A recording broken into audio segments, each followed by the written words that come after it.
Assalamualaikum warahmatullahi wabarakatuh. Bismillah, alhamdulillah, wassalatu wassalamu ala rasulillah Muhammad ibn Abdillah wa ala alihi wa sahbihi wa mawala la hawla wa la quwata illa billah amma ba'du. Baik, para mahasiswa dan mahasiswi yang mudah-mudahan senantiasa semuanya pada sehat walafiat. Alhamdulillah pada hari ini kita masih diberikan nikmat sehat walafiat sehingga dapat hadir dan dapat mengikuti mata kuliah ilmu shorof. Sebelum kita masuk ke tema besar dan ke isi daripada materi ilmu shorof, perlu kita ketahui muqaddimah pokok-pokok atau dasar-dasar ilmu shorof. Yang pertama, shorof itu sering diucap atau sering diistilahkan dengan bahasa tasrif. Dan shorof atau tasrif secara etimologi atau bahasa itu maknanya at-taghyir. Sesuai dengan firman Allah Subhanahu wa taala yang berbunyi tasrifir riyah, ay taghyiriha, merubah shorof secara bahasa. Dan secara istilah shorof itu adalah tahwilul aslil wahidi ila amsilatin mukhtalifatin lima'anin maksudatin la tasul illa biha kas maini al-fa'ili wal maf'uli wasmi at-tafdili wa tasniyati wal jam'i ila ghairi dzalika. Jadi shorof itu secara terminologi atau secara istilah artinya memindahkan asal yang satu ke contoh yang beraneka ragam untuk makna-makna yang dituju, dan tidak terhasil itu kecuali dengan perubahan. Seperti contoh isim fa'il, isim maf'ul, isim tafdil, tasniyah, jamak dan lain-lainnya. Itu namanya shorof secara istilahi. Dan perlu kita ketahui juga dalam kajian shorof itu ada tema. Tema besar dalam shorof itu adalah al-alfaz al-arabiyyah min haitsu tilkal ahwal as-sihha wal i'lal wal asalah wal ziyadah wa nahwiha. Jadi tema dalam ilmu shorof itu adalah lafaz-lafaz bahasa Arab dari segi keadaannya. Nanti lafaz itu apakah sahih, apakah ada ilatnya, apakah lafaz itu asli atau lafaz itu ziyadah dan lain sebagainya. Dan pelopor daripada ilmu shorof adalah Al-Imam Mu'ad bin Muslim Al-Harra. Sedangkan masalah-masalah yang terdapat di dalam ilmu shorof itu adalah terkait tentang masalah perubahan kalimat, penukaran atau penggantian kalimat dari satu kalimat dari satu huruf ke huruf yang lain. Adapun faedahnya mempelajari ilmu shorof yakni saunul lisan anil khata'i fil mufradat wa mura'atu qanunil lughah fil kitabah. Jadi faedah mempelajari ilmu shorof itu menjaga lisan kita dari kesalahan dalam mufradat bahasa Arab dan menjaga juga qanun bahasa di dalam tulisan. Sumbernya min kalamillahi ta'ala wa kalami rasulihi sallallahu alaihi wasallam wa kalamil Arab. Jadi sumber dari ilmu shorof itu dari firman Allah, dari sabda Nabi dan dari kalam orang Arab. Hukum mempelajarinya adalah al-ujub al-kifai. Nah, ini seputar terkait tentang muqaddimah dalam pokok-pokok atau dasar-dasar ilmu shorof. Lalu selanjutnya kita masuk kepada isi. Dalam ilmu shorof nanti ada penjelasan terkait tentang masalah taksimul fi'li bin nadhari ila zamani wuqu'ihi. Jadi ada pembagian fi'il yang ditinjau dari segi waktu. Nah, sebagaimana kita udah ketahui ketika belajar di sanawiyah, belajar di aliyah, pertama ada yang namanya fi'il madi, yang kedua ada yang namanya fi'il mudhari, dan yang ketiga ada yang namanya fi'il amr. Nah, fi'il madi ini adalah madalla ala hudusi syai'in qabla zawali takallumi.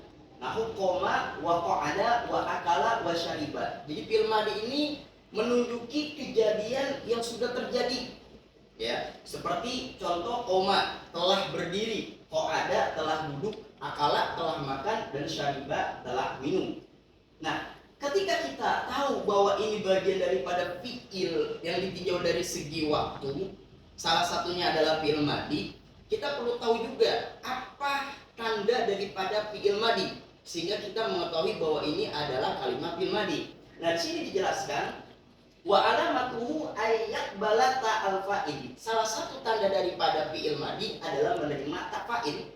Nah, di sini dikasih contoh, nahu qara'tu. Nah, ada kalimat tu yang menjadi fa'il. Nah, kalimat seperti ini kita bisa ketahui ketika ada tanda tak fa'il, maka fi'il tersebut adalah fi'il madi. Nah, yang kedua, ada yang namanya fi'il mudhari. Nah, fi'il mudhari ini adalah madalla ala hudusi syai'in fi zamani takallumi aw ba'dahu. Jadi, apa yang menunjuki atas kejadian sesuatu pada sekarang ini atau yang akan datang. Jadi fi'il mudhari nanti maknanya ada dua. Ada maknanya hal, ada maknanya istiqbal. Hal itu sekarang, istiqbal itu yang akan datang. Nah, nanti kita akan ketahui cirinya.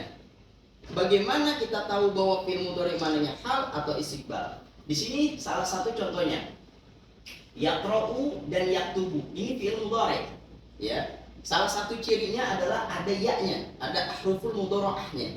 Nah, untuk mengetahui maknanya kurang lebih pertama, kalau fi'il mudhari maknanya hal, itu ada lam ibtida dan la dan makna fi.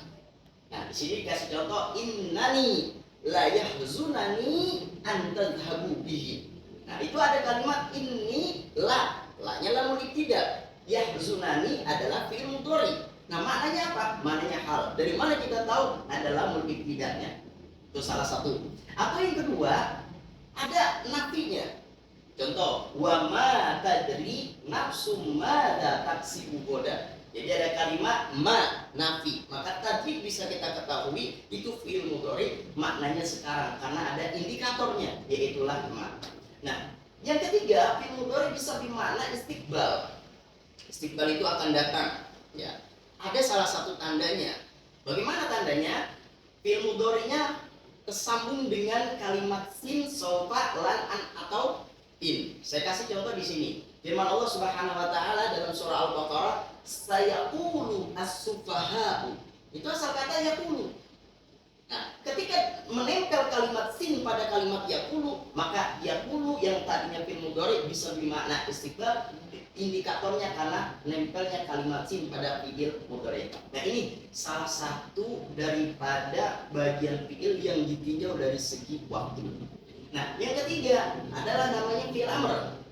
Jadi fi'il amr ini ma yutlabu bihi husulu syai'in ba'da zamani takallum.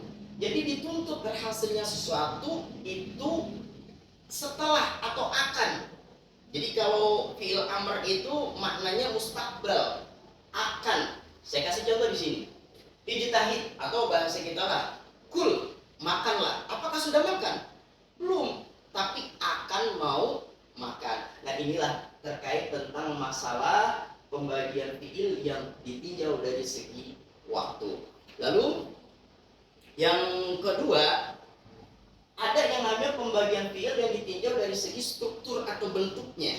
Nah, itu terbagi menjadi berapa? Terbagi menjadi dua. Ada yang namanya fi'il sahih, ada yang namanya fi'il mu'tal. Nah, fi'il sahih nanti terbagi. Ada fi'il sahih yang salim, ada fi'il sahih yang mudha'af, ada fi'il sahih yang mahmuz. Nah, ini perlu kita ketahui. Apa sih fi'il sahih itu? Fi'il sahih itu makhallat usuluhu min ahrufil illah wa hiya al-alifu wal wawu wal ya'u.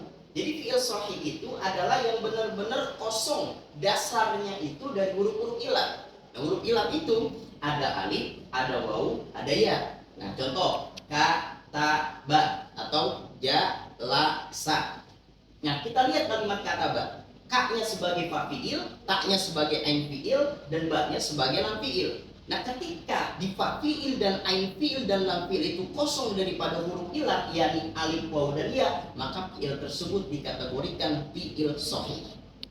Nah, bagian dari fi'il sahih ada namanya fi'il salim, ada namanya fi'il mudha'af, ada fi'il mahmuz. Nah, salim itu masalimat usuluhu min ahrufil illah wal hamzah wa tad'if.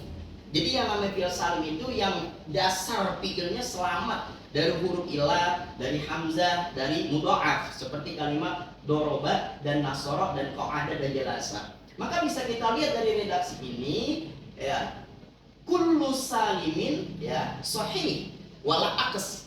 Jadi setiap fi'il salim udah pasti sahih. Tapi setiap fi'il sahih belum tentu fi'il salim. Karena kalau kita melihat definisi antara sahih dengan salim kan hampir sama nih. Ya tidak ada huruf ilatnya di dalam dasar fi'ilnya.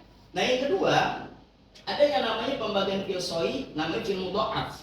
Nah fi'il mudha'af ini ya adalah fi'il yang ada kalimat samanya.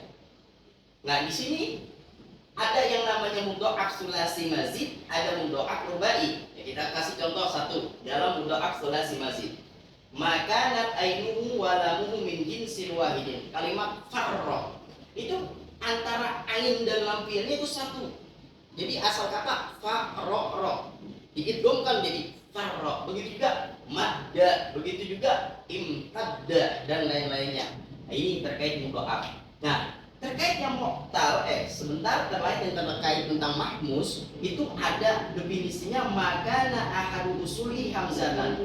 Jadi masih bagian daripada fi'il sahih bahwa mahmus itu salah satu dasar fi'ilnya ada huruf hamzanya, baik hamzanya di fa fi'il maupun hamzanya di ain fi'il maupun hamzanya di lam fi'il. Saya kasih contoh hamzanya adanya di fa fi'il, kalimat akhadha. Yang hamzanya ada di ain fi'il, contohnya sa'ala. Yang hamzanya ada di lam fi'il, contohnya qara'a. Nah, ini terkait tentang fi'il mahmus. Nah, untuk fi'il mu'tal, bagian daripada fi'il yang ditinjau dari bentuk atau strukturnya, mu'tal itu makana ahadu usulihi harfa illatin. Jadi salah satu dasar fi'ilnya itu ada huruf ilatnya. Nah, contoh kalimat wajada, qala, sa'a.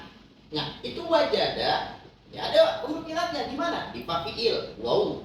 Kalau qala ada huruf ilatnya di mana? Di ain fi'il, alif. Begitu juga sa'a, itu ada huruf ilatnya di mana? Di lam. Nah, mu'tal pun sama dengan kayak sahih ada bagiannya. Apa bagian fi'il mu'tal? Nah, fi'il mu'tal terbagi ada fi'il mu'tal misal, ada ajwab, ada nakis, ada lafif. Nah, kalau yang misal berarti di fa fi'ilnya itu ada huruf ilatnya. Contoh kalimat wa'ada. Kalau ajwab di ain fi'ilnya ada huruf ilatnya. Contoh apa? Qala. Kalau nakis ada huruf ilatnya di mana? Di lam. Contohnya goza. Nah, kalau lafif ya, lafif ini terbagi menjadi dua. Ada lafif mafruq, ada lafif makrun. Kalau lafif mafruq ada dua huruf ilat. Ya, di mana kalau yang mafruq itu di fa dan lam fi'il. Contohnya wafa, antara fa fi'il dengan lam fi'il. Kalau makrun ada huruf ilatnya di ain fi'il dan lam fi'il. Contohnya apa? Towa. Nah, teruslah contoh-contoh terkait tentang masalah fi'il mu'tal yang lafif.